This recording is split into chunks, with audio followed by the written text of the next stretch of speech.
we hypnotize ourselves all the time by saying, I'm not good at, Wayne Dyer talked about this all the time, like I am statements, right? The two most powerful words in the English language are the shortest, I am, because whatever you put after that is your identity, it's your destiny, if you will. And so that's going back to the power of our mindset. And when we're looking at transformation, sometimes we hypnotize ourselves. It says, I am not motivated. I'm a procrastinator, right? And here's the thing. People say all the time, I don't have energy, right? Brendan Burchard talks about you don't have energy, you generate energy, right? And that's the thing. Here's another core principle of Kwik learning is not only is all learning is state dependent, but there's power in taking the nouns in your life and turning them into verbs. Like, what if you took a practice of taking the nouns and turn them into verbs? Meaning, you don't have energy, you do it. You don't have focus. You're like, that's a problem, Jim. I have no focus or energy. You don't have focus, you do it. It's a verb. And once you turn it into a process, it gives you your agency back. Because you don't want to be just kind of like on the receiving end and reacting, just wake up saying, I don't have any creativity to write my book today. I don't have any motivation. I don't have any energy. I don't have any focus. You don't have those things, you do them. And once you do them and they're verbs, you could pull it at will, and it gives you your agency. I help people, as Melly said, with their brain and their mind. And that's kind of my wheelhouse. And what I want to do today is I want to serve you. How many of you traveled to be here? Raise your hand. Wow. How many of you came from outside the US? Raise your hand. Wow, let's give them a hand.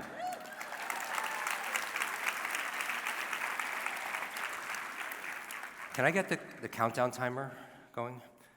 And so I really want to serve you because you take time. And how many of you, it was not the easiest thing to get away for the weekend? It was an investment of time and tuition and, things that you have going on. And so my commitment to you is to make this morning session, I want you to feel like it was so valuable that this session alone was worth your tuition and your travel to be here. Yeah.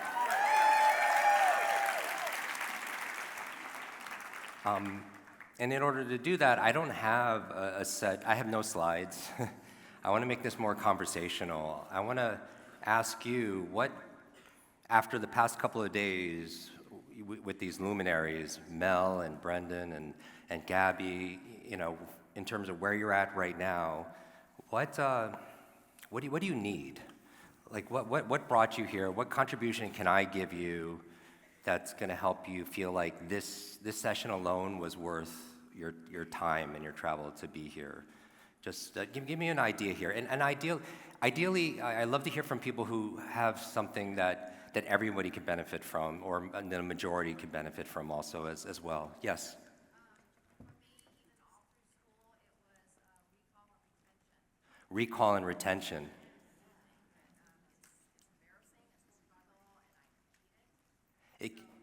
Yeah, how many of you feel like maybe senior moments are coming too early? Anybody here feel absent-minded?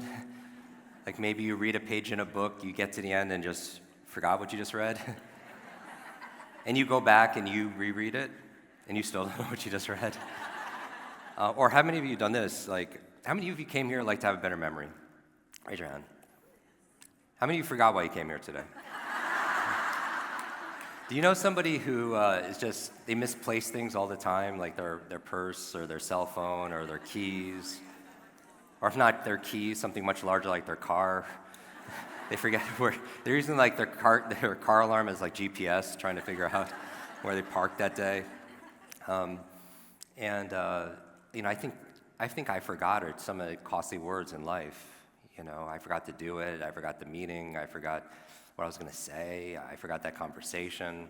I forgot that person's name. So that could be a challenge. I'll definitely focus on memory because there is no learning without remembering. Anything else that would make this especially valuable? Yes? Reading faster. How many, and understanding it also as well, right? How many of you have books on your shelf, Hay House books maybe, that you haven't read yet? and it becomes shelf help, not self-help. It's like, it's a challenge, right? And so I could definitely talk a little bit about reading, not only reading speed, but smart reading.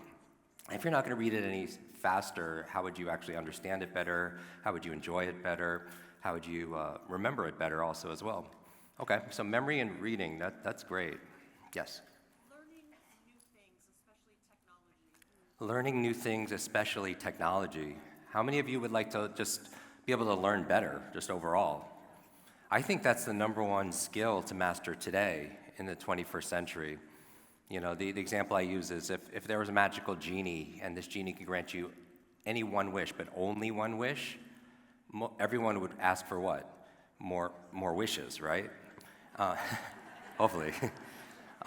If I was your learning genie and I could help you become an expert, become very knowledgeable, maybe even like a master at any one subject or any one skill, what would the equivalent be of asking for limitless wishes? Learning what?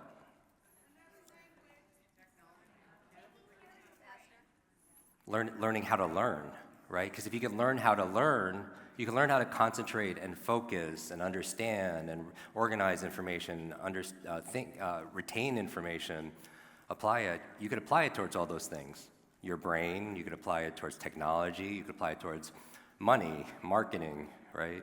Medicine, martial arts, Mandarin, you know, music, and not just the M's, but everything gets easier as you can learn how to learn. And I think that's really my expertise is learning how to learn. And it's area of science called meta-learning. Meta-learning is the art and science of learning how to learn. I think the ultimate competitive advantage that you could have for yourself, for your family, for your team, is your ability to learn and translate that learning into action is the ultimate advantage in life. You know, because we live in an age, it's not like it was 100 years ago or even 50 years ago where it was more brute strength, right? Today it's brain strength. You know, it's not your muscle power today, it's your mind power. And the faster you can learn, the faster you can earn, right? Because knowledge today is not only power, knowledge is profit. I could definitely be able to help with the learning how to learn and technology, but the ultimate technology is this technology, right?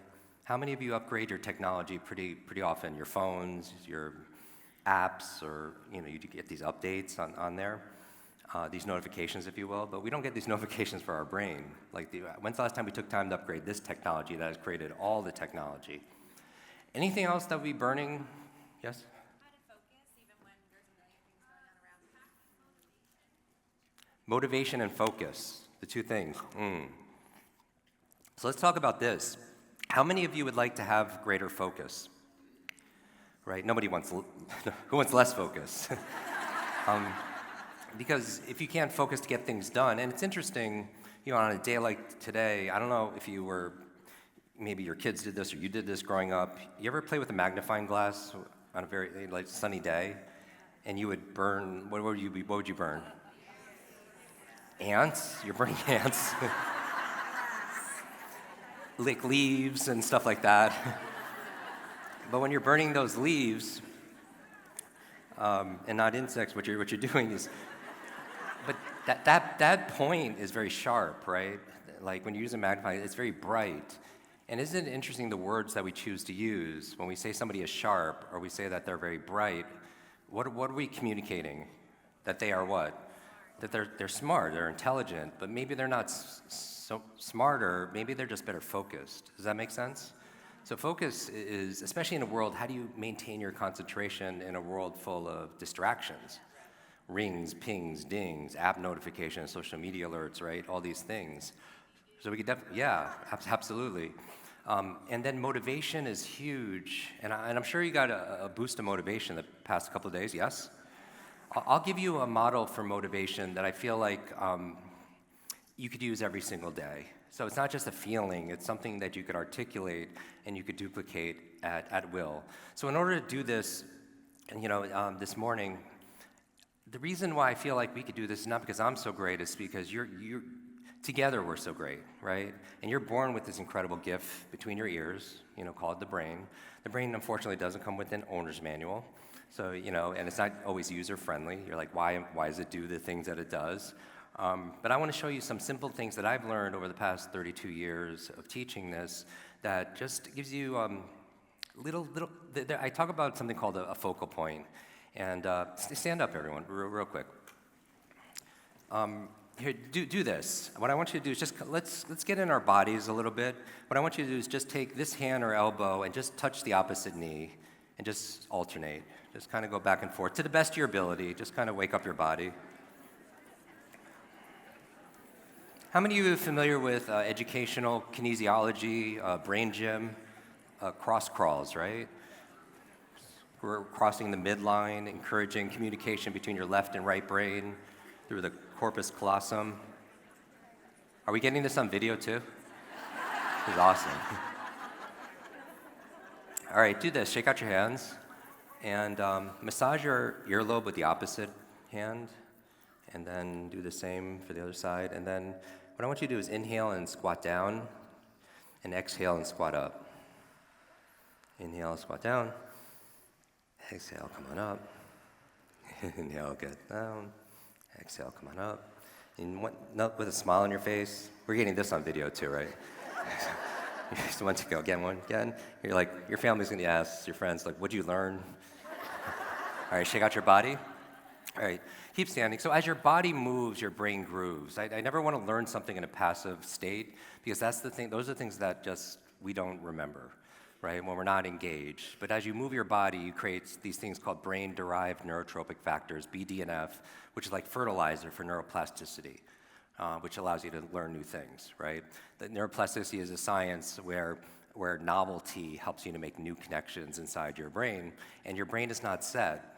Regardless of your age, your background, your career, your diet, your educational level, your financial situation, your gender, your history, your IQ, all of us can improve this, And so that's what the exciting things that we've learned. I did a podcast. How many of you listen to podcasts? So we have a show. We've done about 350 episodes. Every episode's only 10 or 20 minutes max, because it's called Kwik Brain, right? It's very fast. And there are no sponsors. We don't even monetize it. We just want to democratize it, make it available to the world. We did one on the difference between working smart. Thank you. So we want to make it available for everyone. You can just search my name in your whatever podcast, YouTube or Spotify or Pandora or whatever, iTunes. And then here's the thing. I did an episode on the difference between working hard and working smart. And I'm having you stand for a very specific reason. So I filmed it in a power plant, and in this power plant, I tell this story where one day in this busy power plant, which everything's going on, it's kind of crazy, it's very loud, all of a sudden, everything stops, and it's like utter silence. And the team's trying to, frantically trying to fix things, and nothing happens. The manager is freaking out, picks up the phone, calls the local technician. Technician says, "You're lucky, I'm right around the corner." Shows up, walks around the floor like this, a room this size. And just like here, you have these pillars. So there are all these pillars there, and on them are these electrical boxes. And he goes to one specific pillar, goes to one specific electrical box, opens it up, and inside are all these screws, all these wires. He goes to one specific screw, he turns it, and within moments, bam, the entire power plant turns back on. And the manager's like, "Thank you so much, you saved the day. How much do I owe you?" And the technician looks at him and says, "That would be $10,000, right?" And that was the response of the manager. He's like, "You were here for 5 minutes. All you did was turn one screw. Give me an itemized bill, like break that down." And he's like, "No problem." He reaches into his back pocket, takes out a notebook, scribbles something, rips off the paper, hands it to him. The manager looks at it and says, "I understand." He goes to his desk, takes out his checkbook, writes a check, $10,000, hands it to the technician. And you look at the invoice and it says, "Turning screw, $1. Knowing what screw to turn, $9,999, right? And the reason I share this is not because I feel like you have a screw loose. I feel the reason I share this is two lessons here that I really want to make this the point of where you can really do it. Number one, it's interesting that like knowledge really is profit, right? There's this, not only those who have and those who don't have, there's those who don't know and those who know something. And because you know something, you can make better decisions. You know, there's a quote in my book, Limitless, that says, life is the letter C between the letters B and D. B and D, C, right? B stands for birth, D stands for death. Life C, choice. Yeah? So, okay. So our lives are the sum total of the choices we made up to this point, right? Who are we going to spend time with? What are we going to eat? Where are we going to live? What are we going to do, etc. And so I believe that these difficult times, if you perceive it that way, they could distract you. These difficult times can diminish you, or these difficult times, they could develop you, right? We ultimately decide with the choices, and we always have those ability to choose at any given time. So it's interesting, you know, that you chose to be here. And I don't think it's a coincidence that if you're here, I think my personal belief is there's a reason, right? And with reasons, you get results. And so the other thing besides knowledge is power, the right screw. It was interesting, the second lesson is the right screw turned on everything. And I'm constantly looking for those handful of like little screws that turn everything else on. You know, that's what they call a focal point.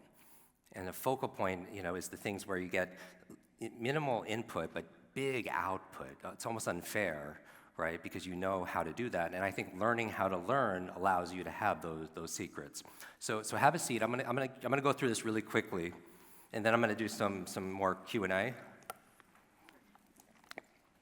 I'm gonna take the things that you said that you wanted to learn and go through them one by one, and then I'm easy to find, right? So 95% of what we publish is free. You know, we have over 1 million subscribers on YouTube or social media or podcast.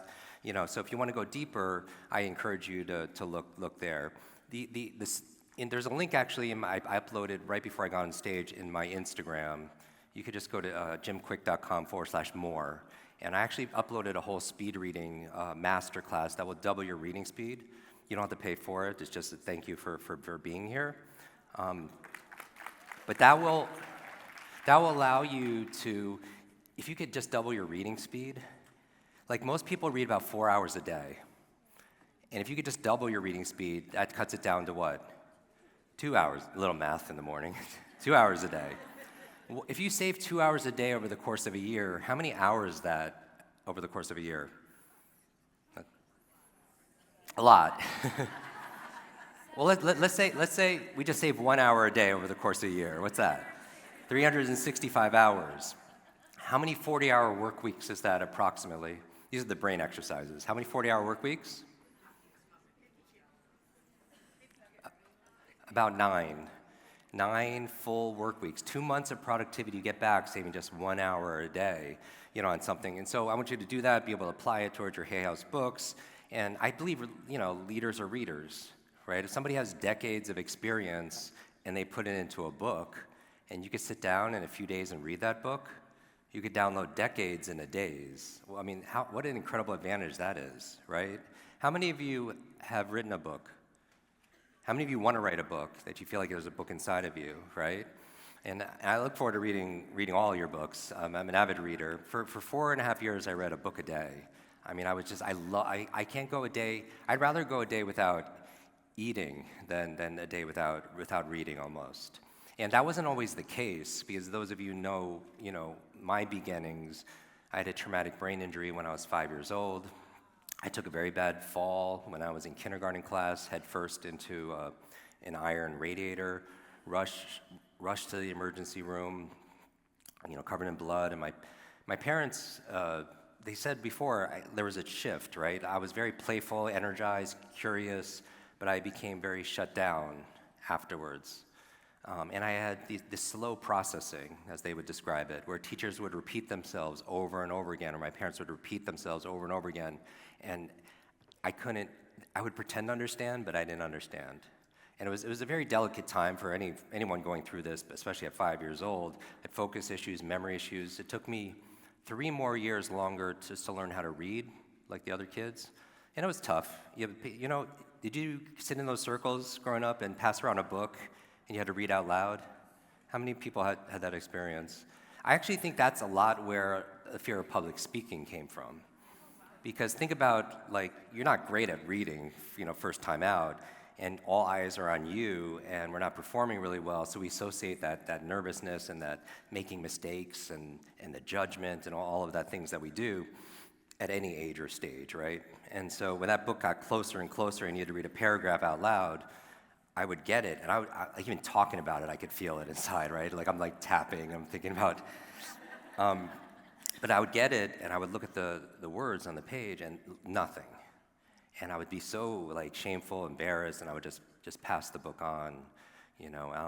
When I was 9 years old, I was slowing down the class and being teased pretty bad about it, and a teacher came to my defense and pointed to me in front of the whole class and said, leave this kid alone. That's the boy with the broken brain. And I good intentions, right? But someone could be very sincere, but be sincerely wrong, because all I got out of it was what? I have the broken brain. And that label became my limit, you know, if you will, because like these limits are imprinted on us, right? Through environment, through, you know, experience when we're young. And that became, I interpreted where it was like every time I did badly in school, which was every day, I would say, oh, because I have the broken brain. Every time I wasn't picked for sports, it was like, oh, because I have the broken brain. And that again, that label became my limit. And so even this morning, talking to somebody outside, they're like, I can't wait for your session. You know, I'm just too old. You know, I have a horrible memory. And I was like, wait, stop. If you fight for your limitations, you get to keep them, right?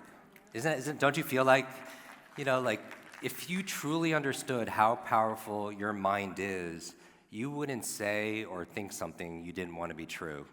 And that's not to say you have negative thought and it ruins your life any more than eating a donut will ruin your life. But if you did it multiple times a day, every single day, you know, little by little, a little becomes a lot. And so I want to show you today that you're the boss of your brain. You know, you're the pilot of your mind, not the passenger. You know, and it's a different perception, because sometimes we don't feel that way, right? We feel like we're at the effect. But I promise you, if you're here, okay, let's get this real. If you're here, you probably have forgotten more about spirituality and wellness and personal growth than most of the people you know. Is that fair? Yeah, and it's really hard to go back home and explain to people what you did here in Tampa, because they already think you're weird as it is, doing what you do, and I really feel that for you. But I think that ultimately, and we all have people in our lives that we want to change, and how hard is it to change somebody else, right? You know, think about how hard it is just to change ourselves, right? But I think the life we live are the lessons we teach. The life we live are the lessons we teach, because when I started learning these things and I started transforming, you know, it was hard, because I would get stuck, because my identity was based on the people around me and how they saw me, and I felt like I was always stuck in this box, you know, being in special education and everything. And my mother became a special education teacher to help me with my challenges. You know, she just retired out of public New York school system recently, and thank you. And teachers are wonderful. Thank you. Teachers are some of the most, you know, caring and compassionate, committed individuals, capable. I don't think they're compensated as well as they need to be.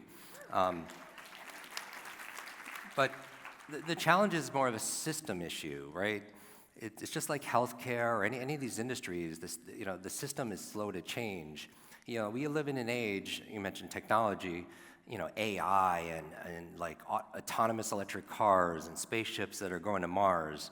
But our vehicle of choice when it comes to our education is often more a vehicle like a horse and buggy, right? Because they say if Rip Van Winkle, you know, the guy that slept for like decades, if he woke up today, the only thing he would recognize in the world going around would be our classrooms, because the classrooms haven't changed as much, you know. And so we've learned so much about the brain in the past 10 years, more than the previous 1,000 years combined, but we're still using the same antiquated ways of reading. Like everybody reading now is exactly how kids are being taught reading now, now. But, the difficulty and demand has increased so much. But when's the last time you had training on reading? When's the last time you took a class called reading? How old were you? 6, 7? So we're still reading effectively as we were last taught, but the difficulty and demand has increased a lot. But how we read it, understand it, focus, remember is the same, if not going down. So that gap creates what? Stress, right? They call it information anxiety, higher blood pressure, compression of leisure time, more sleeplessness. How many people feel this, right? This digital deluge that we talked about in Limitless. Or digital distraction, where your mind is just going everywhere and you can't focus when you need to be able to focus. Or digital deduction, where technology is doing the thinking for you. Like, there's an app that takes you from here to there, right, GPS, so we're not exercising that visual spatial intelligence, right? They're saying kids, this is the first generation where kids are tested and they have less ability in the area of testing, in the area of logic and rational thinking, because they're algorithms that tell you what to think, so you don't have to think anymore. Even for memory, there's something called digital dementia. And this is where you're relying so much on technology as an external memory device that you don't have to use your memory. Like, how many phone numbers did you know growing up as a kid? All of them, right? How many phone numbers do you know currently today? You could count on one hand, right? And I don't want to memorize 500 phone numbers, right? But it should be concerning we've lost the ability to remember one number, right? Or a PIN number, or our hotel room, or a passcode, or something someone just told us, right? And so those are the things I want to be able to focus on. And some of you have seen me do demonstrations where I memorize. Have you seen me? Yeah, like a room full of people's names, or you could just Google it, or 100 random numbers or words, forwards and backwards. But I'm not going to take the time because it would take like 15 minutes, and I'd rather teach you how I do it. But for inspiration, you can watch it. But the reason I do it, I tell people it's not to impress you, it's to express to you what's possible. Because the truth is, each and every one of you could do that too. And I know for some of you are saying there's just no way, but that's the mindset, right? And you'll learn that all behavior is belief-driven, right? All behavior is belief-driven. In fact, I'll show you, just remember this. Let's say I said that you want to be the pilot of your mind, not the passenger. You want to be the boss of your brain. So if I just spell out this, boss. All right, so these are 4 keys to be able to get that mindset to learn faster. And the B stands for you have to what? Believe. Now, what's a belief? How would you define a belief?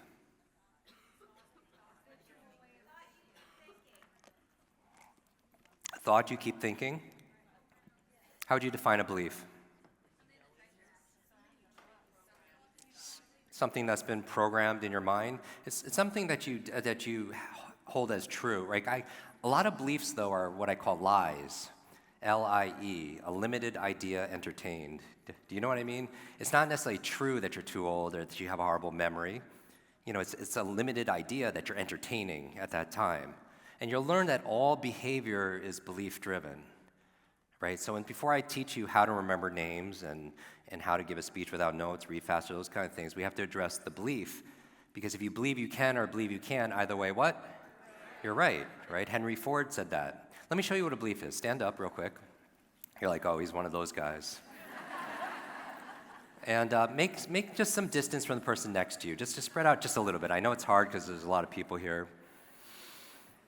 Let me show you, and you might have done this before, this exercise, but I invite you to do it again. I've been doing this exercise for 30 years, and it's very telling. And I want to show you in your body what a belief is. And if it's hard to be able to get up and do this, and you feel like, I just want to encourage you to do hard things. Like, one of the things that I've learned about the human brain is the brain doesn't learn through consumption. It learns through creation and co-creation. You can't learn really well just by being lectured to. And I know we go to classes and everything else, and everyone has a different style, but it's been my experience teaching accelerated learning that it's not how smart you are, it's how are you smart. It's not how smart your kids are, it's how are they smart, right? It's not how smart you are, it's how are you smart. And we all have certain gifts and genius. And I believe genius leaves clues, that there are patterns to genius, pathways to power, right? And one of it is just getting your body associated to your learning. Because if you're not utilizing it, you're not utilizing all of your capabilities, your nervous system to get a result. So what I want you to do is just shake out your body and stop. And just notice where your feet are. And just point forward with your right hand. And again, if you've done this before, I want you to do it again. Your other right hand. Okay, good. It's okay, it's early, late night. Now, without moving your feet, I want you to turn to your right as far as you could go. And go as far as you could go, and take a snapshot in your mind of where you're pointing without moving your feet. All right, come back center. Now, empty your hands and just put them by your side. Don't put them in your pocket, but by your side. Take a deep breath. And exhale. Breathe normally. And if it's comfortable for you, close your eyes. And as you're breathing normally with your eyes shut, I just want you to imagine. I'm going to take you through a quick 30-second visualization exercise of your mind. I want you to imagine in your mind's eye that you're pointing forward again with your right hand, just in your imagination. And see and feel yourself turning, but this time see and feel yourself going twice as far as you did the first time. See and feel yourself going twice as far, and it's enjoyable. You're getting a great stretch. And even if you can't imagine it, imagine that you could imagine it. All right, again, with your eyes closed, I want you to imagine yourself pointing forward and see yourself going 3 times around in your mind. Just see yourself going 3 times around, getting the best stretch, like you're made out of rubber. How's that feel? And then one more time with a smile on your face, thinking, what does this have to do with speed reading? See and feel yourself going 4 times around, like 1, 2, 3, 4, like you're Gumby. Like getting the best stretch, going 1, 2, 3, 4. All right, watch this. Open your eyes, everyone. Point forward with your right hand and turn to your right as far as you can now go.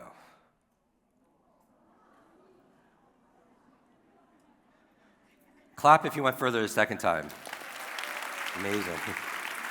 Have a seat. Now, just by a show of hands, raise your hand high if you went further the second time. Raise your hand. Look at your neighbors.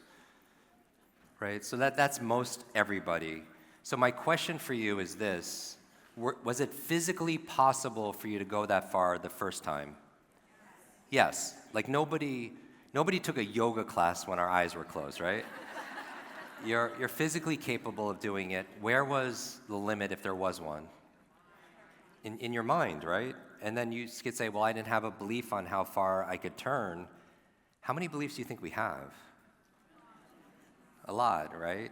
And all behavior is belief-driven. Now, how many of you went considerably further than you kind of surprised yourself, right? Some of you, because I have a bird's eye view, some of you went 25, 50% further. Did you work harder the second time? No, but so my question for you is, and this is like a core question. In what area of your life do you think you're going as far as you could go, but you really could go 25, 50% or more further without working any harder? But it's just there's this block here, right? And in psychology, they call it learned helplessness. It's the metaphor they use of, the elephant, and the elephant maybe at a circus, and it's tied with a rope around its neck to a stake in the ground, and you wonder why that elephant doesn't just leave, because it's a powerful animal, and it could just easily pull itself out of that stake. But how come? Because how it was trained since it was born, it was tied to that similar rope, to a similar stake in the ground. And in the beginning, it wanted its sovereignty and its freedom, and it tried to pull, but it didn't have the strength to be able to pull itself free. And then as it grew, it didn't grow in here, though, right? And it still had that same limitation, so it was able to be controlled by that rope, right? And you're like, so what? I'm not an elephant. But in what areas of our life did we learn something at an early age where we're still tied to that rope, right? And so this is a physical metaphor of you going 25, 50% further with no additional effort or technique or anything, but you're able to do it. And in what areas, what if you could go 25, 50% boost in your health, in your wellness, in your energy, in your finances, right? In deepening your purpose or your relationships. And so I always start with the B as in belief, because all behavior is belief driven. Even when you want to remember better, like remember names, your brain is this incredible supercomputer, and your self-talk is the program it will run. So if you tell yourself, I'm not good at remembering names, you will not remember the name of the next person you meet, because you program your supercomputer not to. Does that make sense? So just audit your self-talk, and even if you say like, oh, I don't have a great memory, catch yourself and just add a little word like yet. I don't have a great memory yet. It just opens up the potential and the possibility. And you know all this already. The O, to learn better. You're waiting for me to say it. Actually, let's reverse it. You show me. Shake out your dominant hand. Everyone do this. Can everyone see me? Just do this. Make sure your neighbor is shaking out their hand. All right. Make a fist. Put it to your chin. Now, come on. Where's your chin? All right. The O is observation. Observation. I was watching I got in last night, like, I missed a connecting flight. I got in at like 1 a.m. and I was watching, while I was waiting for my connecting, I rewatched like Peaceful Warrior. How many of you read the book? Or yeah, but so like observation is like be here, be now, right? There are no ordinary moments in the future, the past. You're here, you're present, right? And O stands for observation, meaning I think the art of memory is the art of attention. A lot of people will blame their retention when they forget something, and it's not so much your retention, it's your paying attention. Even if you want to remember names better, a lot of people, you're not forgetting a name, you're just not hearing it. Does that make sense? Because when you're meeting people, you come to this event for one of two reasons. You come for the content, or you come for the connections, or both, right? But if you don't have a great memory yet, right, and I don't believe my belief is there's no such thing as a good or bad memory. There's a trained memory and an untrained memory, and we get trained at any age, right? But if you can't remember, you want to remember the content of what you learned the past few days, so it doesn't go to waste. And you also want to remember the connections you make, right? You want to remember their names and the people you met and their personalities and the things you talked about. And so that's why memory comes first before anything else, and it makes everything else so much easier, but it requires you observe and pay attention, because where your attention goes, that's where the energy flows, right? But most people, when they're meeting somebody for the first time, they're not really listening. They're thinking about how they're going to reply or respond or what they're going to say, right? So they're not really listening. They're listening to themselves, and that's the challenge. Like, write down the word listen. Just type out or write down the word listen. And here's a brain exercise. Don't say it out loud. If you did a word scramble on this, don't say it out loud, what word does it spell perfectly? Like, scramble the letters in the word listen, and it spells another word.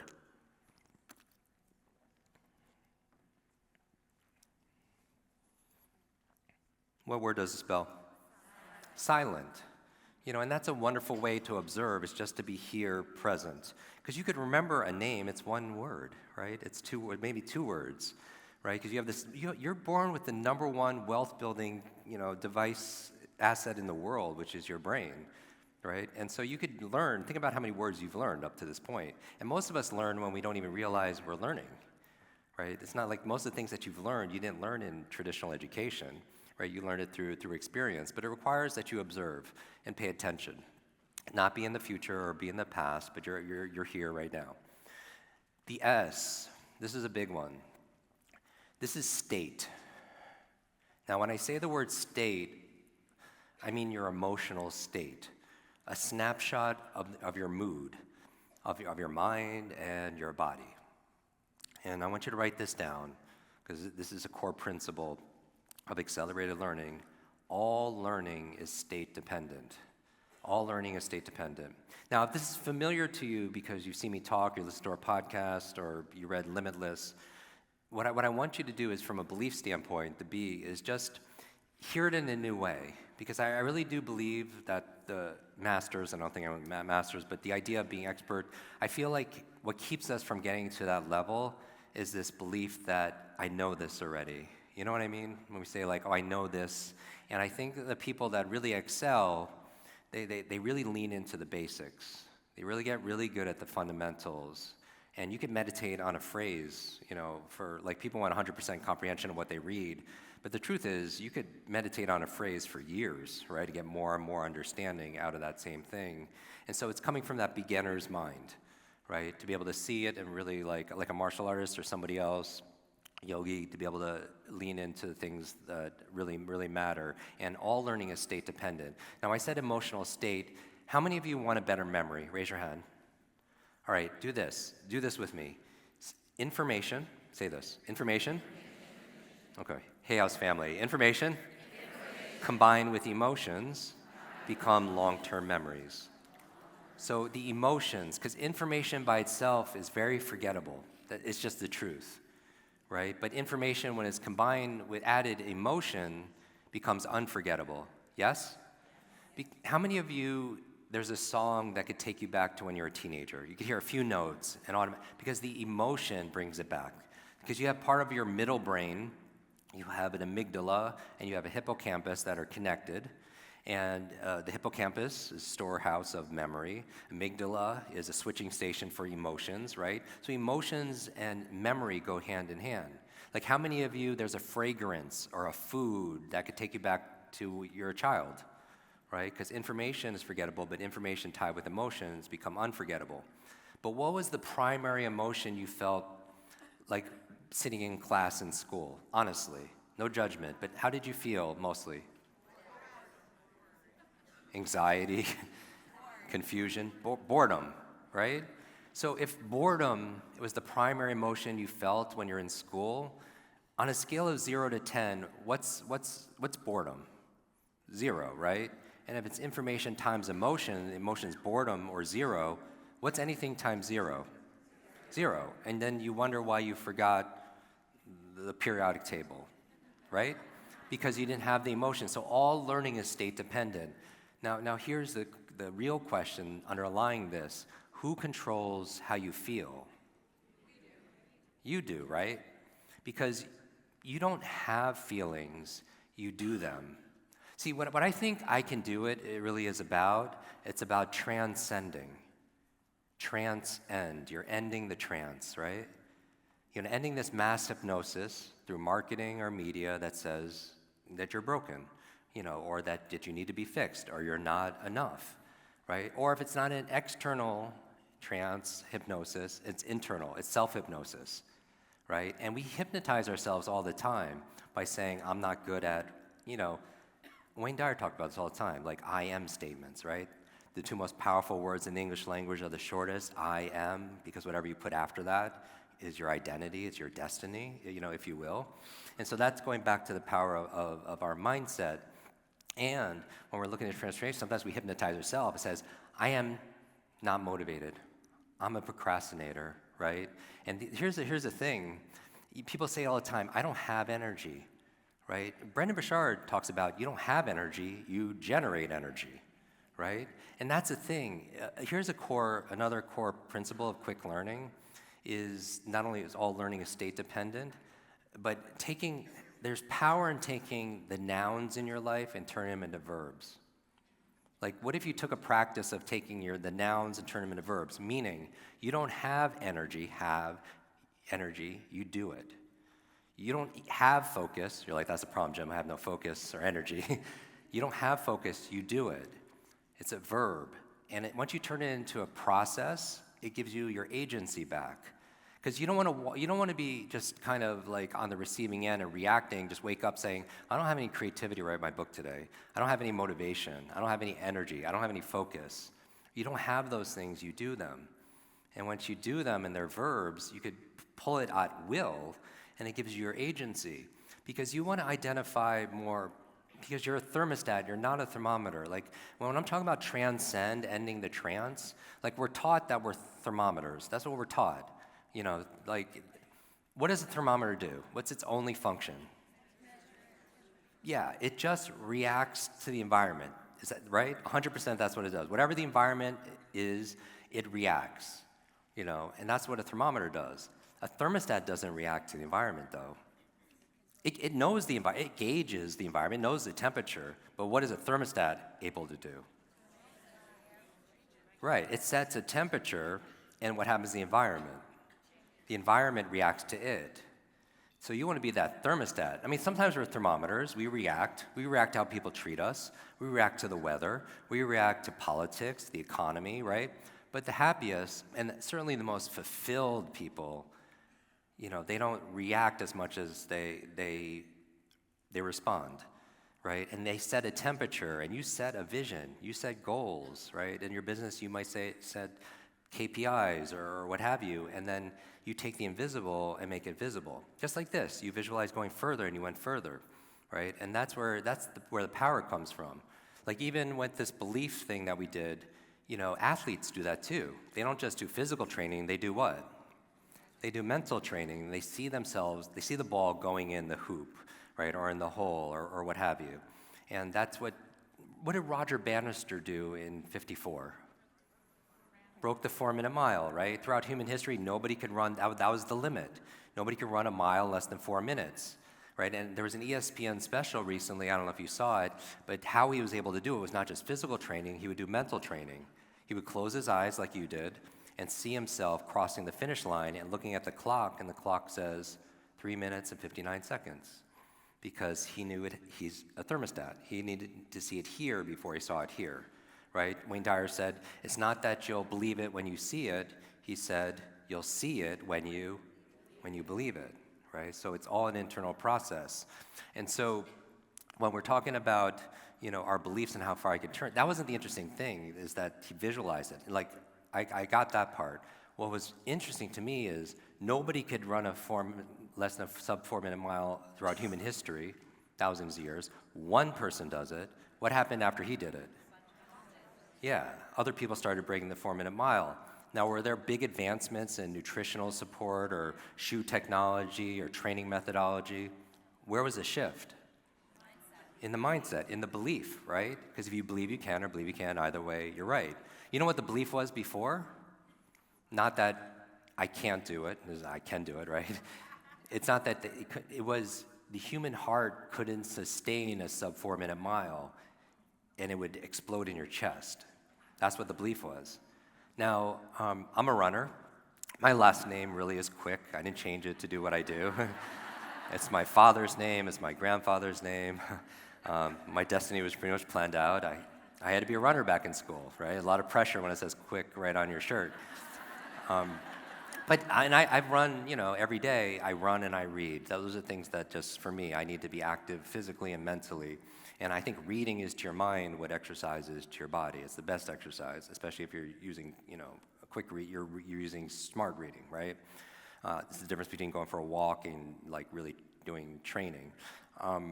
And so I run all the time, but if I believed that my heart would explode in my chest, it wouldn't keep me from running. It would keep me from jogging around the block, right? Because all behavior is belief-driven, right? So that goes back to the power of belief. But the other belief I would have about your state here is that you control how you feel.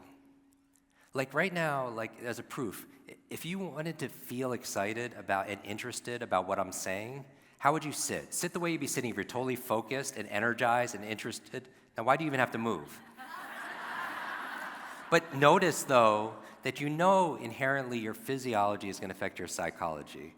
That you could change the way you feel. If you feel 0 to 10, you feel it to be a 5, you could play with it and make it a 6. You think about your thoughts or how you can move your body or how you could breathe or smile or what to focus on, and you can up-level to 6, 7, or 8. It doesn't have to be a 10, but every single step up will help you to remember it and engage more, because learning is not a spectator sport. You can't rely on somebody outside of yourself on a podcast or on a stage or in a book to do it for you, right? It's I can do it. It's not like, it's you have to do it. right? Because you don't want to sit on the bench because learning like life is not expected for it. So let me show you, let me test you. I get you to do hard things because I think it's important. I don't think everything is supposed to be easy. I just don't. Because that's where you get strength, right? With challenge comes change.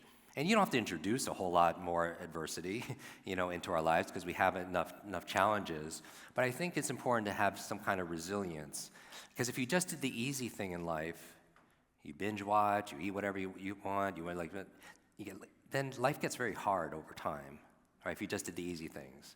But if you did the hard things in life, the difficult things in life, then life gets easier. Like being sick is really hard, but eating well and exercise, doing all the things is hard too. But we choose our hard, right? Life is the C between B and D. Not having money hard and starting a business hard, and we just choose our hard every single day. And sometimes we do difficult, like if you listen to my podcast and I do like ice baths or cold showers or do these little things, I do it not only for the benefits of lowering inflammation and stuff like that, but I do it to train myself. I could do difficult things. So that shows up when I have to do difficult things like get on stages or have a difficult conversation with a team member or something like that. So let me push you. Stand up real quick. And what I want you to do, is it okay if I challenge you as your coach this morning? Yes? What I want you to do is just meet 2 or 3 strangers and get into groups of 3, 4, or 5. Just people ideally you don't know. Just move around, introduce yourself, go.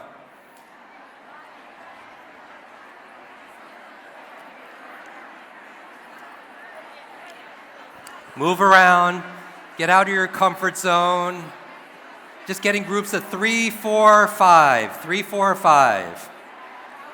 Just grab a group. Introduce yourself. Raise your hand if you need a group. Raise your hand. And everybody grab somebody that's raising their hand. Just raise your hand if you need a group. Raise your hand and grab somebody else that's raising their hand. Or grab any group. You could get in the group. Even if you know each other, it's okay. 4, 5, 6. 6 people is okay too. All right, shh. Repeat after me, shh. Oh, that was pretty good. That's observation, good. So even if you haven't joined a group, just kind of move into a group, all right? And this is gonna be a fun exercise, and I'm gonna challenge you a little bit here. Remember I said all learning is state dependent, but it's nice to know intellectually, but it's better in your own body.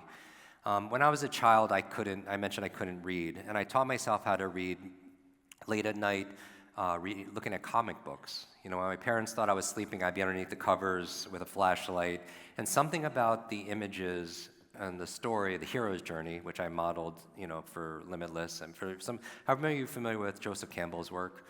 So Limitless is literally, it opens up with the hero's journey, right? Like the different stages of going through, call to action and so on, making you the hero of the book.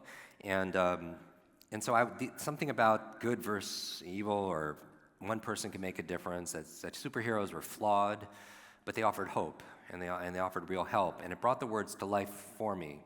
And how many of you played, pretended you were superheroes growing up as a kid, or put capes on your thing? And I feel like, playfulness is important. Some people say, who are the fastest learners on the planet? Let's get real.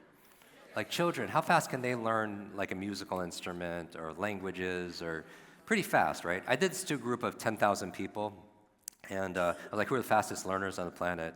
And the whole table here yelled out, pygmies. And I have no idea why. If anybody knows, please share with me that insight. But children are willing to make mistakes. They're willing to fall. And I just had my first baby a few months ago. And thank you. And it just like I learned so much. Like I'm thinking like, oh, I'm gonna just totally brain train this little kid. But I find that like me observing that I'm doing all the learning, just relearning, like just watching in awe, and it's just gonna be present and going through this process. And with kids, it's interesting. As we grow older, we stop playing. But I don't think we stop playing because we grow older. I think we grow older because we stop playing. You know what I mean? So yeah. So we're gonna play, and merge, we're gonna do a little play game here and merge superheroes in our body and pretend we're little kids again, and pretend we're gonna be superheroes. And if you've done this before, we're gonna do it a little different here. What I want you to imagine is we're gonna take 3 emotional states that are key to learning faster. Because the methodology is easy. You could read Limitless, you can get it here, podcast is free. The strategies, which is the final S, is easy, right? It's all the other stuff that gets in the way, right? You know what to do, but are you doing what you know, right? Brendan says common sense is not common practice, right? And so how do we turn this into real practice? And so the S is state. We do it by changing the way we feel. And because you have a to-do list, how many of you have a to-do list? Yeah. But do you have a to-feel list? Like, what if you had cultivated it? Like, these are the 3 things I want to feel every day. Because you do not have feeling, you don't have love, you do it, right? You don't have, and so if you're facing a difficulty and a demand, how many of you are facing right now a dilemma or a decision that you need to make, some kind of difficulty? Instead of asking yourself, most people go like, what do I need to do to fix this? Take a pause, don't ask yourself what I need to do. Step back and say, like, who do I need to be at this moment? Because if you're gonna be, like, you're getting into a spirited debate with a family member or whatever, right? And what are you gonna say, what are you gonna do? Say, like, who do I wanna be? And if you're gonna be compassionate, then your doing takes care of itself. The saying takes care of itself, right? And so, Wayne Dyer said this also, mentor for me, so I quote him a lot. He said, we're not human doings, we are human beings. So do you have a to-be list? And like 3 things I wanna be today. And embody today. And so let's embody 3 emotions that's gonna help you to learn faster. It's gonna be, the first one is gonna be a sense of fun, because I believe learning should be fun, right? And for me, the superhero that represents fun is Spider-Man. And Spider-Man is very fun, and like he's always cracking jokes, and when he's battling and everything. So I want you to show your new friends, what's Spider-Man's move? Go show, 1, 2, 3, go. Wait, where did the sound effects come from? Shh. All right, shh. Repeat after me. Shh. So yes, it's the shh. But what I want you to do is when I say Spider-Man, I go 1, 2, 3. I want you to go fun and do Spider-Man's move, but really generate the emotion of fun. Ready? 1, 2, 3. Okay, let's do it again. 1, 2, 3. And then feel it in your body, right? Fun. And then the second emotion and superhero that we're gonna play with today, let's choose Black Panther. So for Black Panther, for me, is focus, because focus is an emotion. You said you want to have better focus, right? And so Wakanda forever. I just want you to make 2 fists and just make an X. And this is focus, because this X is a focal point. Right, that's the point. That's the screw that turns everything else on, right? The one point. So I want you to do Black Panther. You're gonna say focus. 1, 2, 3, focus. And one more time. 1, 2, 3, focus. And that focus point, all right? And you're gonna feel a laser focus when you do that, because it comes together, right? Just like your focus. And then finally, the last superhero, last emotion I want you to cultivate is confidence. And I don't know like a more bolder, fiercer superhero than Wonder Woman. Yeah. And so I want everybody, you're gonna say confidence, but you're gonna do the Wonder Woman pose. Ready? 1, 2, 3. Confidence. Now, how many of you saw the Amy Cuddy TED Talk? Raise your hand, hop high. Where she said your physiology affects your psychology, even doing the Wonder Woman pose. So everyone do this. Shoulders back, hands on your hips, big smile. She said that even when you do this, it was one of the most watched TED Talks, that it actually boosts your testosterone. You do it before you go into a meeting or ask for a raise or do a presentation. It harnesses a greater hormonal expression to get a certain results. Ready? You're gonna say confidence. 1, 2, 3. Confidence. One more time. Really feel it. 1, 2, 3. Confidence. Fantastic. Now, here's the game. Do you remember, now remember, this is me brain training. Do you remember the first one? Spider-Man is 1, 2, 3. Fun. Good. And then Black Panther was 1, 2, 3. Focus. And Wonder Woman is 1, 2, 3. Confidence. Great. Now here's the game. Go back to back with your partners. So all 2, 3, 4, 5, 6 of you, just don't face each other, face the opposite direction. Shh. All right, so repeat after me. Shh. Now I want you to clear your mind, and we're going to play a game.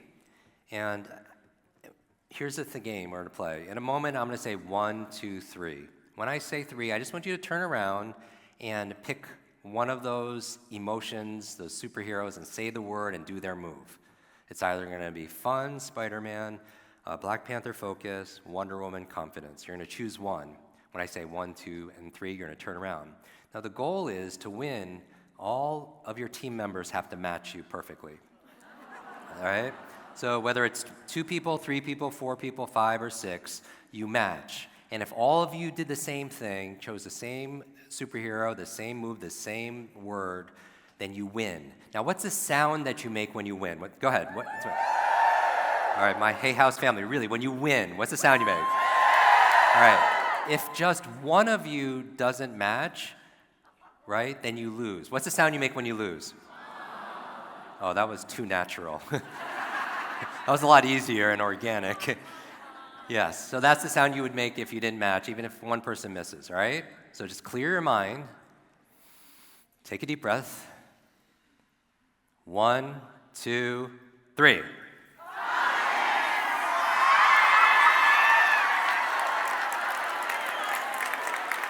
Raise your hand if you won. Raise your hand if you won. Okay, that's about a third of the room. How many of you want a second chance at this? Second chance. All right, go back to back. Shh. Clear your mind. You're going to pretend my favorite superhero is Professor X, kind of like, could mind meld. I want you to pretend you're Professor X and just mind meld with your friends. And you're thinking, is she going to change it on me? And don't worry, if you mess up, it's totally not you, it's totally her. Okay, think about the superhero and the word and the move. 1, 2, 3.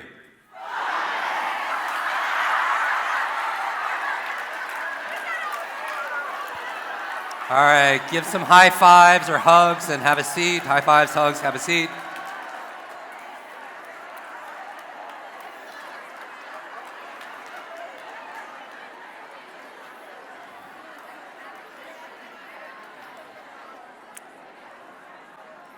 So just write this down. Remember this.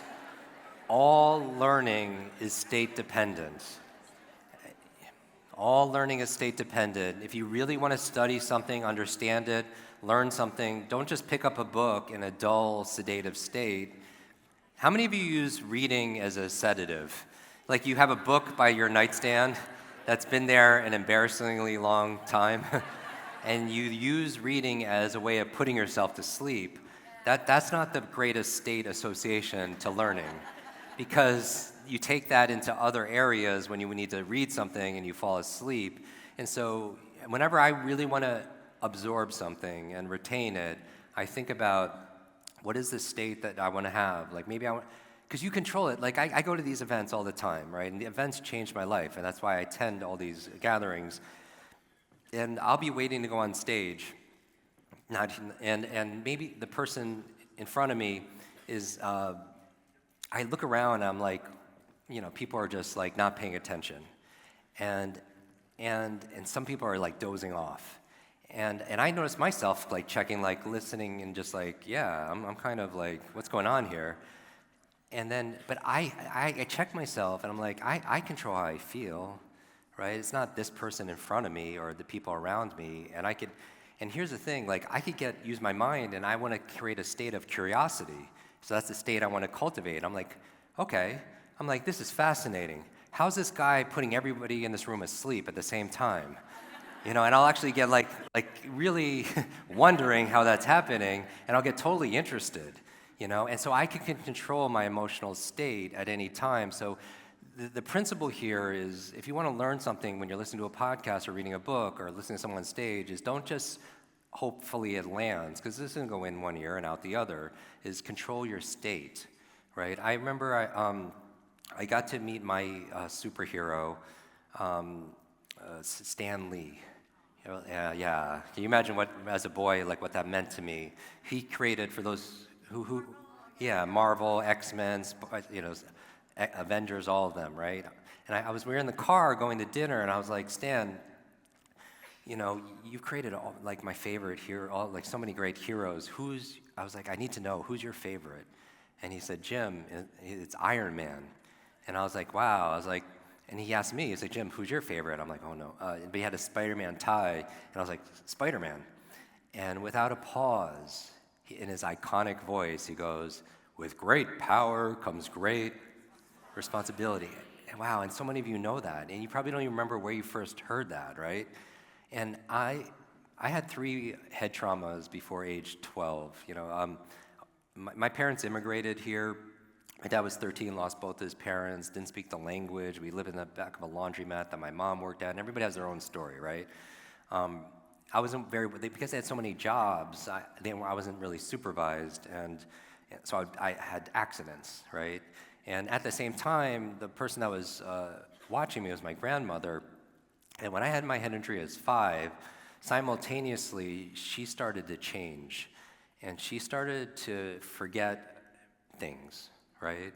And this is kind of emotional, right?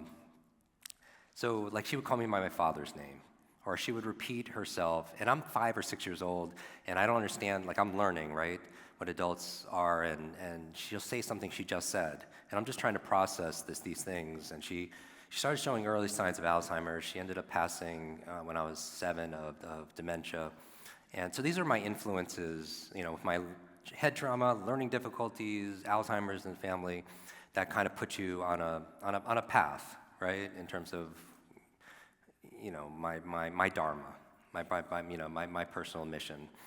We donated 100% of the proceeds of this book to Alzheimer's research for women.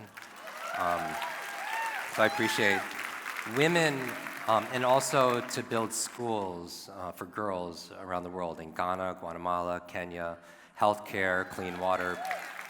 And I say this not because for the applause, I say this because in memory of my grandmother, because women are twice as likely to experience Alzheimer's than men, twice as likely. And yet most of the research is done on male brains. Most of the treatment is done on male brains, right? And so I feel like this is something, we have to shine a spotlight on more and more. And with the girls, around the world, a lot of them are working, or they're gathering water, and they can't go to school because of, the situation that's there. And, our goal is, I believe you learn to earn to return, right? You learn to earn to be able to give, right?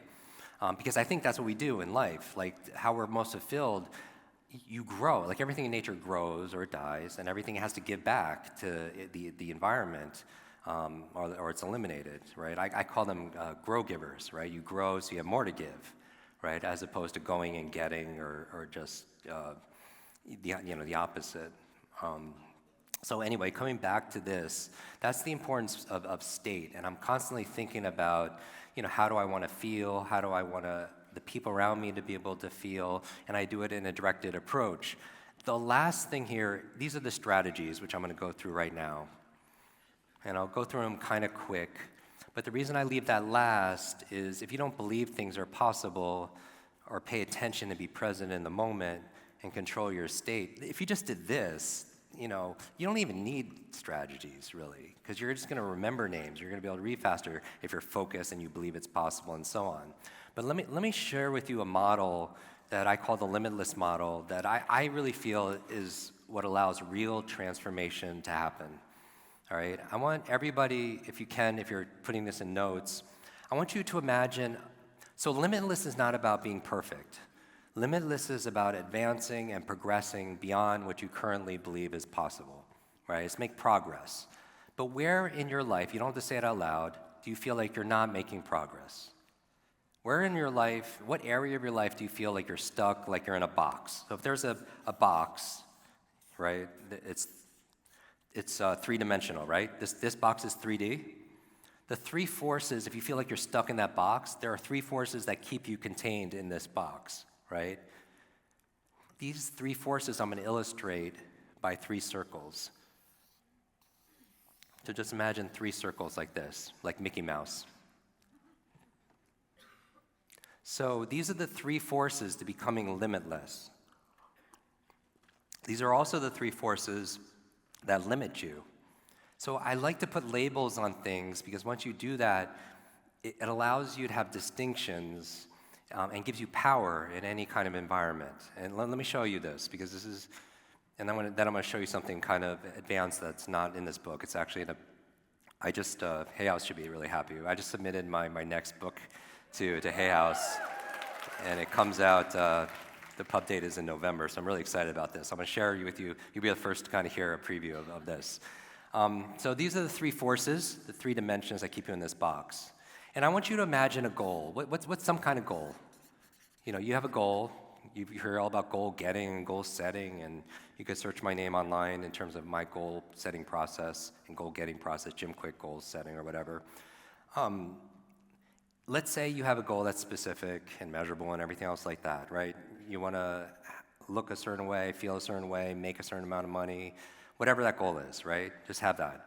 There are three forces that will get you there, three and only three. And I don't really talk in absolutes, but there are definitely like 99.9%, I think, fall in these three circles. So what do you have to optimize for? This first one, 3 M's, because I tend to alliterate everything, that's your mindset. And we already talked about this. I'm going to define your mindset as the set of assumptions and attitudes you have about something. All right? So this, I feel like, is black belt kind of level stuff. Like, because you're not novices. I think you've been on this path for a while, right? Like, we're on this quest to reveal and realize our potential. I truly believe there's a version of yourself that's patiently waiting. And the goal is we show up every single day until we're introduced to that person, right? And so the mindset is the first thing we always address. That's one of the dimensions. Because if you think you can, either way you're right. But think about it. This is your set of assumptions and attitudes you have about something. So if this is a financial goal, as I would hallucinate it is for a lot of people, mindset is your set of assumptions and attitudes about money, right? If you have certain assumptions about money or an attitude or a feeling about money, that could keep you in a box, yes or yes? No matter what these two things are, right? So that has to be addressed. And once you know what to address, then you could address it. I'll give you 3 things that are in here. It's not just, so your set of assumptions and attitudes about health. You know, is it hard, right? Or is it money the root of all evil, right? Or is relationships not safe, right? Mindset. So that has to be addressed. And in the Hay House ecosystem, you have so many people here that help you with this, right? So I'm not going to go into specifics. But you could, tapping solution, right? Tapping could help you reframe some of the set of assumptions and attitudes you have about these things, right? But it gives you a framework to look at the world through, not only for yourself, but your family. If they're struggling, you could see which circle or combination of circles you need to address. Because so many people try to address the wrong circle, and they wonder why they're still stuck here, right? Besides your attitudes, assumptions about money and wellness and health or giving or politics, right? It's also your set of assumptions and attitudes about who? Yourself. So here's 3 things I would write in your mindset. What I believe is possible, right? Because if you don't believe it's possible, then you're going to be stuck no matter what. No matter what you learn, strategies and tools, if you don't believe it's possible. So what I believe is possible is part of your mindset. What I believe I'm capable of is also the second thing that's in your mindset. Because you could believe it's possible for somebody else. It's possible for somebody else to have 10,000 followers or be an entrepreneur or read 3 times faster, but you might not believe it's possible for who? Yourself, and then you're stuck in the box. Oh, that person has a great memory, but I'm not capable of that. So what I believe is possible, what I believe I'm capable of. I'll give you a third thing, what I believe I deserve. Ooh, yeah. Because your thermostat might be set as like, if you don't believe you deserve to make $100,000 a year, if you don't believe you deserve to be healthy or be in a then that's you're still stuck. Is that true? Right. So then, if you know somebody's stuck, or maybe you have a child that's facing this right now, right? And then you have tools, especially in Hay House, that really are experts at this. You could use self-hypnosis. There's so many methodologies once you know what the issue is that you need to unlimit. Now, somebody could have a limitless mindset. Is this helpful, by the way? The second M here is somebody can have a limitless mindset and still be stuck here. They believe it's possible, they're capable, they deserve all that money, whatever the goal is, they deserve that relationship. Second M, motivation. Like you might believe, let's say you set a financial goal and you believe you deserve it, you're capable, right? But you're not motivated to do it. Is that true? Or it could be true? And you're not motivated to get out of that box. So somebody asked about kind of hacking your motivation. I'm going to give you the three keys to be motivated. Limitless motivation. And so this is the formula for limitless motivation, if anyone wants to write this down.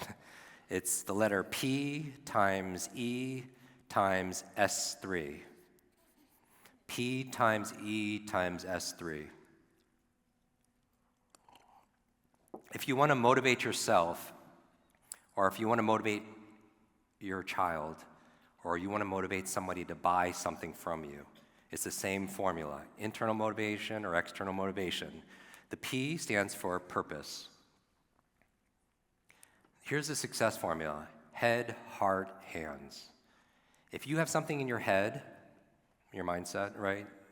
You visualize, you have vision boards, and I also, I think it's nice to have a vision board, but it's also I also have a gratitude board also. So even when I hit the things on my vision board, I put them onto my gratitude board because I think gratitude is the ultimate emotional state to foster. And so many people wait to feel grateful. They wait for a greater life to feel grateful, when if you feel grateful, you'll just have a greater life. Does it resonate for you? Because really what you appreciate appreciates. The things that you appreciate tends to appreciate in your life. Even a simple thing, if you want to feel wealthy and all learning like life is state dependent, like we talked about, then just do a thought experiment. List everything you have in your life that money can't buy and come from that place, right? Or do a thought experiment. What if the only things you had in your life tomorrow were the things you express gratitude for today? Right? And then you feel it, and you come from that place, right? As if you have the things, right? We're going to Joe Dispenza world right now. But this is your motivation. So purpose. What I mean by purpose, head, heart, hands. That if you know what to do in your head, but you're not acting with your hands, you're procrastinating, check in with the second H, which is your heart. The emotions, the energy of motion, right? Because we are not logical. We're just not. We're biological. You think about dopamine, oxytocin, serotonin, endorphin. We are this chemical feeling soup, right? And you control how you feel. But if you don't have a reason, you won't get the result. If you don't, let's say, go in memory. If you don't have a reason to remember what you read, you're not going to remember it. If you're meeting somebody and they tell you their name, if you don't have a reason to remember their name, you're not going to remember it. So how do you get over it? You just ask and you shall receive, right? Just ask yourself, why do I want to remember this person's name? Honestly, how many of you have trouble remembering names? Raise your hand. All right, let's say that Reed put a suitcase here, $1 million cash. You go home with it. It's yours for your favorite charity, yourself, tax-free. If you just remember the name of the next stranger you meet. Raise your hand if you remember that person's name. Raise your hand. Now, how come you're all memory experts all of a sudden? Because I'm going to call you on your BS, your belief systems. And that's your mindset, because you believe you can, believe you can't. You can remember names. You're just not motivated to do so, because you don't have a purpose. And so I'm saying purpose, have to feel it. If you don't feel it, you won't do it. You can know intellectually why it's important, but if you don't feel it, so even if you're remembering someone's, just ask yourself why. Another great book, Start With Why by Simon Sinek. Ask yourself, why do I want to remember this person's name? Maybe it's to show the person respect, and maybe it's to make a deal. Maybe it's to practice these things I learned from Jim. If you come up with one reason, you're more likely to remember it. Same thing when you're reading something, so be very clear. With reasons, you'll get results. So that's purpose. You have to feel it. Now, somebody could have limitless purpose and still not be motivated. Your kids could have purpose to do well in school. You could have purpose to start a business or to exercise and still not do it because you lack E. E stands for energy. If you eat a big processed meal and you're in a food coma, you probably are not going to be very motivated to read that day. right? Like leaders or readers, I think it's important every day to read 30 minutes a day. And again, go to the link. I put it in my Instagram, jimkwik.com/more, to take that masterclass so you can learn how to be able to do the reading. But we have a newborn child and I'm not getting very much sleep, right? I'm not motivated all the time to work out, right? And so how many of you have kids? Raise your hand. How many of you once were a kid? Raise your hand. Right? Children are the fastest learners. We know that, right? They're very energized. But if you don't have the energy, you're not going to follow through. That's why we talk so much in our podcast and the book about the best brain foods, right? How to optimize your sleep, how to reduce stress, because stress takes a lot of energy, how to create a positive peer group, because energy vampires could steal your energy and your dreams, and you won't be motivated, right? But you could have limitless purpose and limitless energy and still not be motivated, because you also need three S's, small, simple steps. And you know why I added this one is because some people I know have limitless purpose and energy, but they're still not moving forward, and it could be their mindset. So if you self-sabotage, that's a mindset issue. If you procrastinate, it's a motivation issue. Does that make sense? So I'm just trying to put the terms, everything into one framework. S3 is small, simple steps. Some people aren't motivated because that thing is too big. That goal you set here is too big, and a confused mind doesn't do anything, right? So I want to meet my soulmate, live happily ever. That's too big. Small, simple step. I want to have this kind of whatever. Maybe that's too big. So a small, simple step. So let's say you want to be motivated to exercise, and it's not part of your routine. Maybe it's not like I want to work out an hour a day. That's too big of a step. Maybe putting on your running shoes is a small, simple step. Maybe getting to the gym is a small, simple step. Maybe reading 30 minutes a day, if you don't enjoy it, is too big of a step. Small, simple step, open up a book. Read one line, right? You can't get your kids to clean their room. Get them to do one small, simple step. Put one sock in the hamper, right? If they don't floss, right? Because we know flossing is good for your longevity and your oral health, everything. Get them to floss one tooth, because who's going to stop at one tooth, right? And so the idea here is little by little, a little becomes a lot. Little by little, a little becomes a lot. So and here's how you get your small, simple step. I ask myself, what is the tiniest, this is the magic question, what is the tiniest action I could take right now that will give me progress towards this goal where I can't fail? Now, I ask myself question multiple times a day. If I get stuck, I say, what is the tiniest action that I could take, that's in my control, that I could take right now, that will give me some progress towards this goal where I cannot fail? It's so tiny, it's so easy. It requires very little energy to be able to get through this. There's a very low threshold for action. Does that make sense? All right, so that's where my head is, because I believe little by little, a little becomes a lot. Do you know if you improve just 1% a day on something? Like, do the math. 1% is just illustrated by 1.01, right? That's 1%, 1.01. If you just did 1% a day, 1.01 times 1.01, 365 days in a year, you know what that equals if you put it on a calculator? 37 times. Improving something 1% a day will give you a 37 multiple by the end of the year. Whether it's your wellness, whether it's your finances, finances compound interest, right?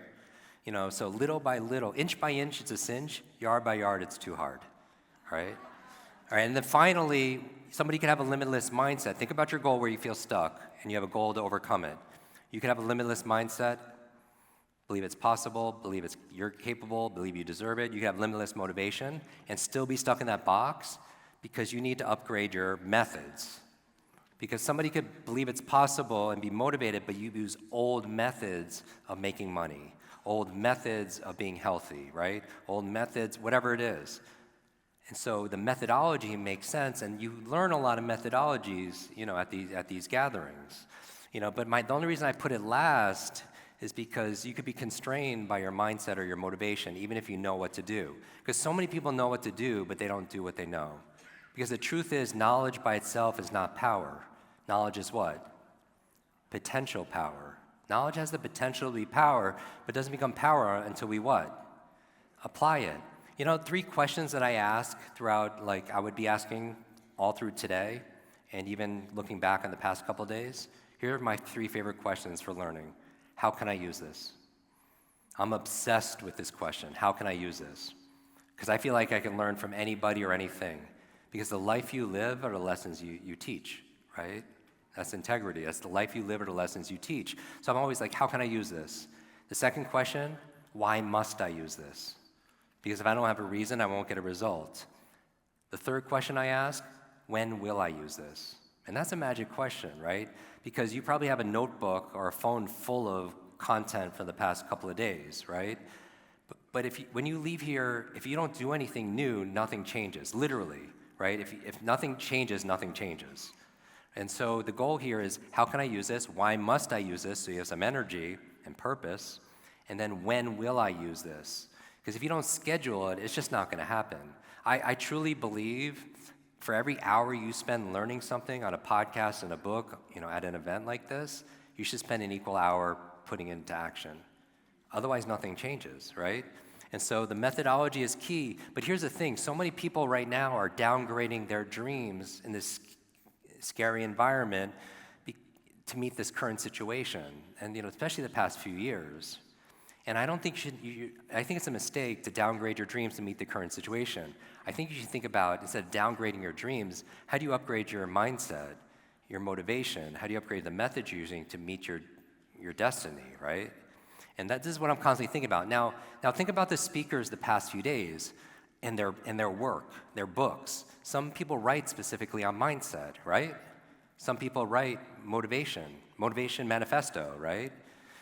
From Brendan. Some people write purely on method and instructions, right? You need all 3, but you have experts and guides that could help you along the way.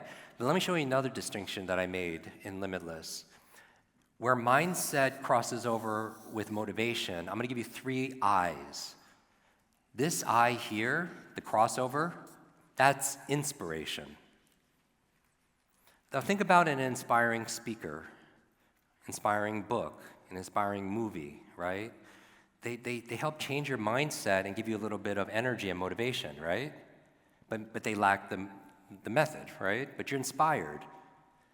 Where mindset crosses over with method, you have a second I here, and that's ideation. You believe it's possible in your mindset, and you know what to do, the method, but it still stays an idea. And ideas are important, right? But this is where you're ideating. But you lack the motivation to do something with it. Does that make sense? That's why we stall and get stuck. And then the third I is where motivation connects with what? Methods, and that's implementation.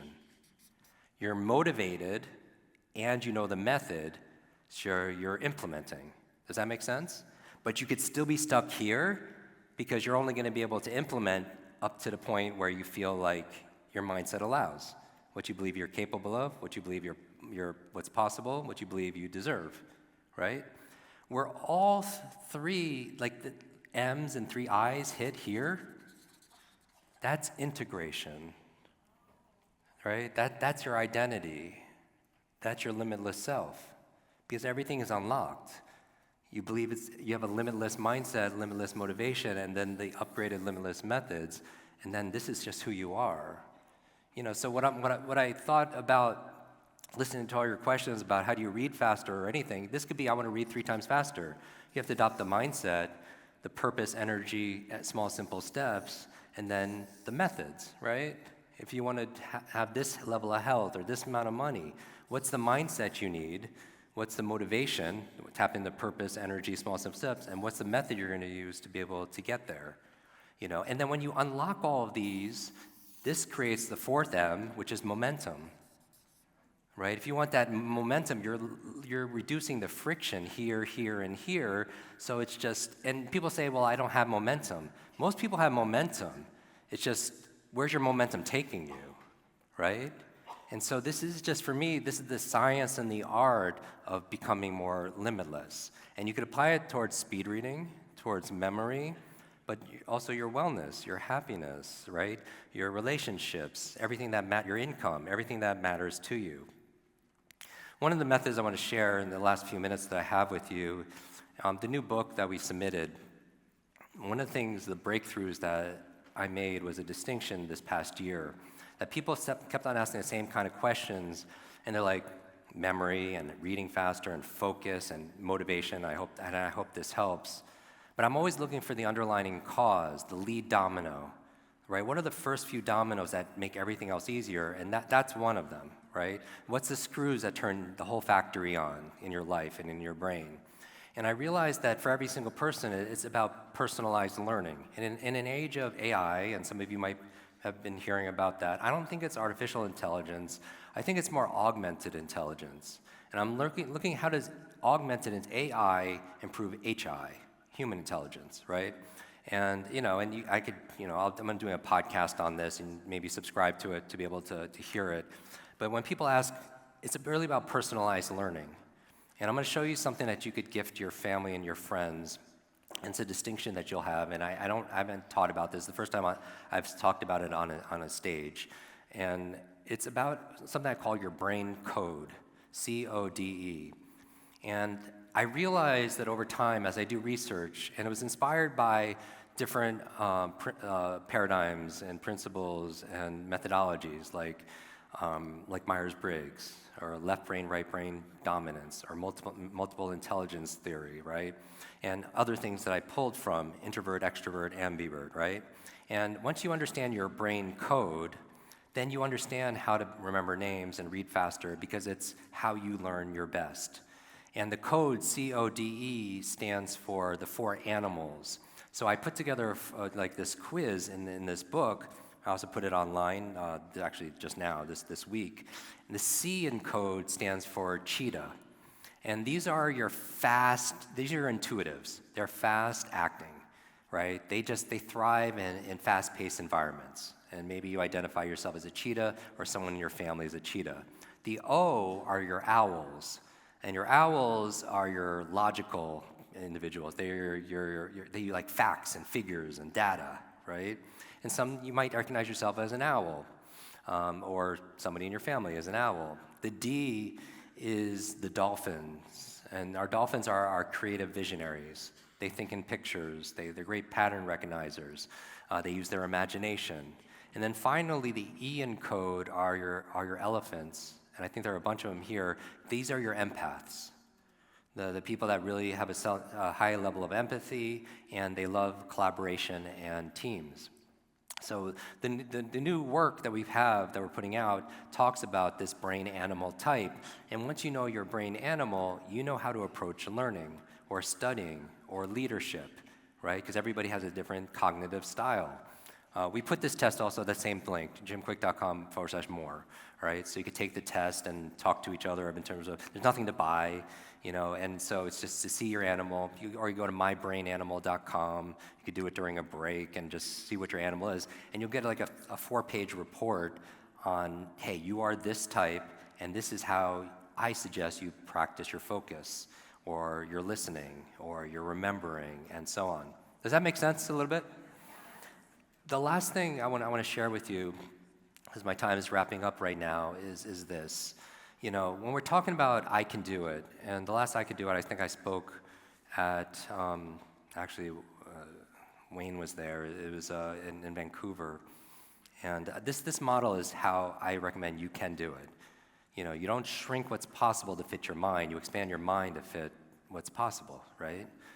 When I was going through these challenges, it was hard. It wasn't until I was 18 that I got a mentor, that I learned certain strategies.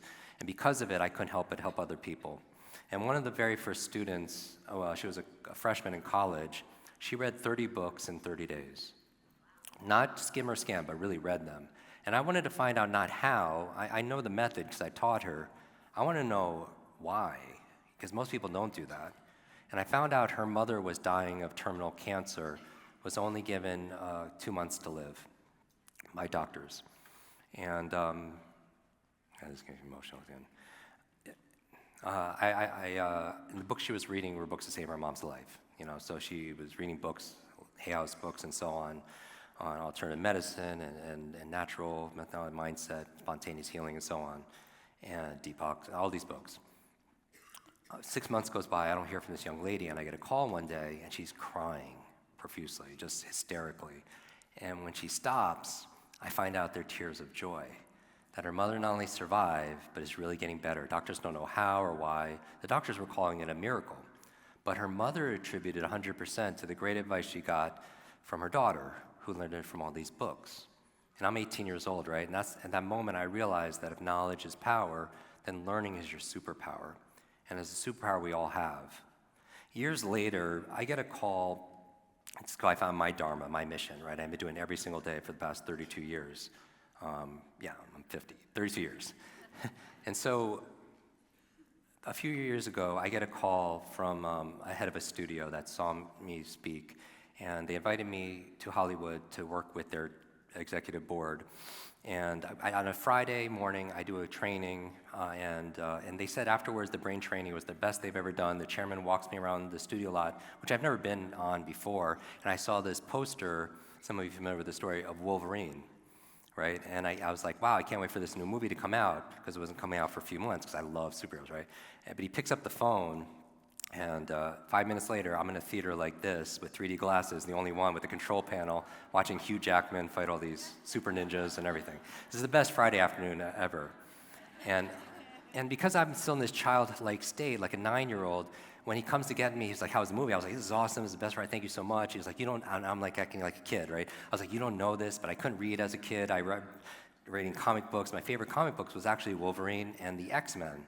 And I said, not because they're so strong, the X-Men are not the most powerful, but if you're familiar with the X-Men, they're mutants. They don't fit in. They're very different. And they're marginalized and bullied.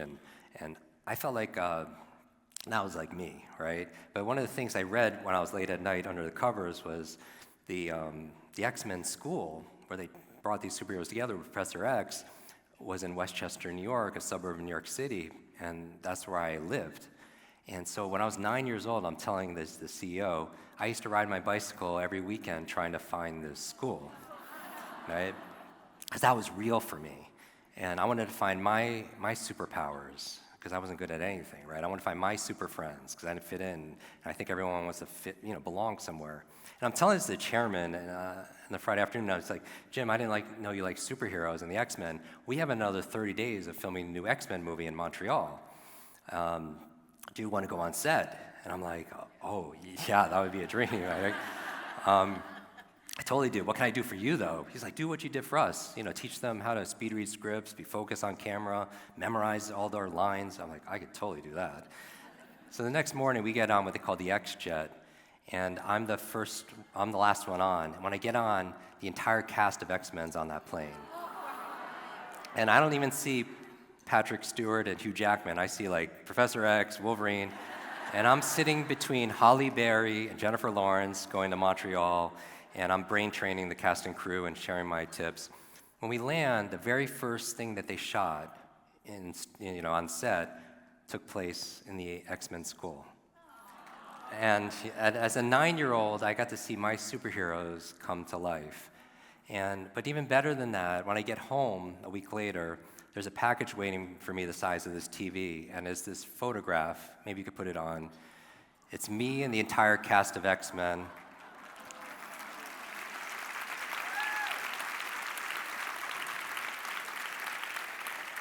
I'm that Asian dude in the middle. Like who photoshopped that guy there with Hugh Jackman and Jennifer. But even better than that, to end the story, there was a note in there from the chairman. And he said, Jim, thank you so much for sharing your superpowers with all of us. I know you've been searching for your superhero school. Here's your class photograph. And my message for you is, think about who you want to be, and just think about the things that you desire and deserve, and just imagine it, and you trust it, and you believe in it, and then you work daily for it.